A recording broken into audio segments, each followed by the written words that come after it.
రాజకీయాన్ని వ్యాపారం చేసిన మా సారాయి వీర్రాజు, అదేనండి మా CM Ramesh. 10th pass, inter failed.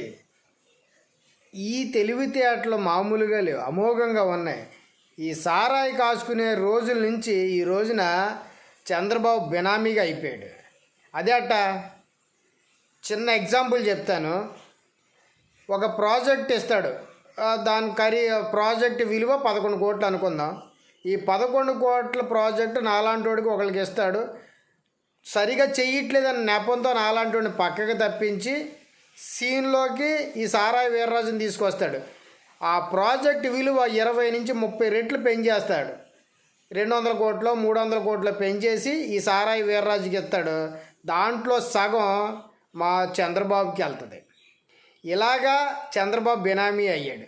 కనీసం చంద్రబాబుకి చేతికి కూడా వాచి కొనుక్కోలేనటువంటి దీనస్థితిలో ఈ సగం వాటా తీసుకుంటాడు. ఈ విధంగా ఎంపీని కూడా చేశాడు సీఎం రమేష్ని. టీడీపీ అతి ఘోరంగా ఓడిపోయింది 2019లో. బీజేపీలో పంపించాడు. బీజేపీలో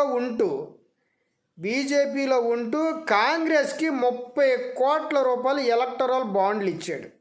అదేంటి? నీ బిజినెస్ని నువ్వు డెవలప్ చేసుకోవాలి, నీ పార్టీని నువ్వు అభివృద్ధిలోకి తెచ్చుకోవాలి. ఇస్తే నీ పార్టీ కదా డొనేషన్ ఇవ్వాల్సింది. పక్క పార్టీకి ఎలాగిస్తావు 30 కోట్లు? అది కాంగ్రెస్కి కనీసం ఆంధ్ర రాష్ట్రంలో 100 కన్నా తక్కువ ఓట్లు వస్తే నీకెలా ఉపయోగపడుతుంది? నాకైతే ఇక్కడ అసలు ఒక క్లారిటీ కుదరట్లా. ఆంధ్రాలో కానీ దేశంలో కానీ కాంగ్రెస్ లేదు. ఓకే, నాకు ఇప్పుడు అర్థమైంది ఏంటంటే షర్మిల కాంగ్రెస్లోకి వైఎస్ఆర్టీపీ పార్టీని కాంగ్రెస్లో విలీనం చేసి కాంగ్రెస్లోకి ఆంధ్ర రాష్ట్రానికి పీసీసీ సభ్యురాలుగా వచ్చిందా? దానికోసం 30 కోట్ల ఎలాగ ఎలక్ట్రల్ బాండ్లోనే 30 కోట్లు ఇచ్చావంటే చంద్రబాబు, మిగతా డబ్బు బ్లాక్ మనీ ఎన్ని 100 కోట్లు ఇచ్చి ఉంటావు? కేవలం జగనన్న మీద ద్వేషంతో ఏదో ఒక రకంగా జగనన్ననే ఎదుర్కోవటానికి వాళ్ళ చెల్లిని ఎరేసావా? ఇంకా షర్మిలకి ఎంత ఇచ్చి ఉంటావు? ఇప్పుడు కడపలో ఎంపీగా పోటీ చేస్తావా?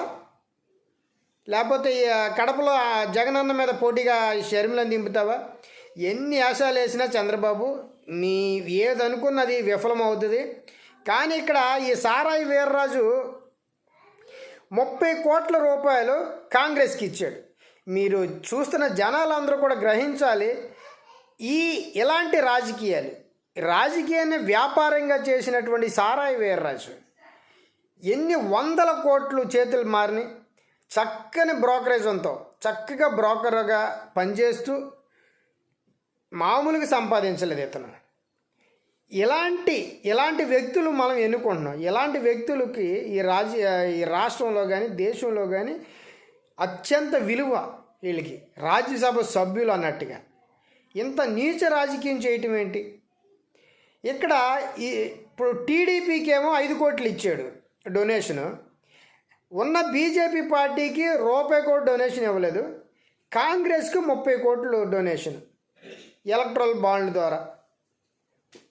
అది ఎట్లాగా తీసుకోవాలి? ఇది రాజకీయాన్ని పక్కా వ్యాపారంగా మార్చేశాడు ఈ సారాయి వీర్రాజు.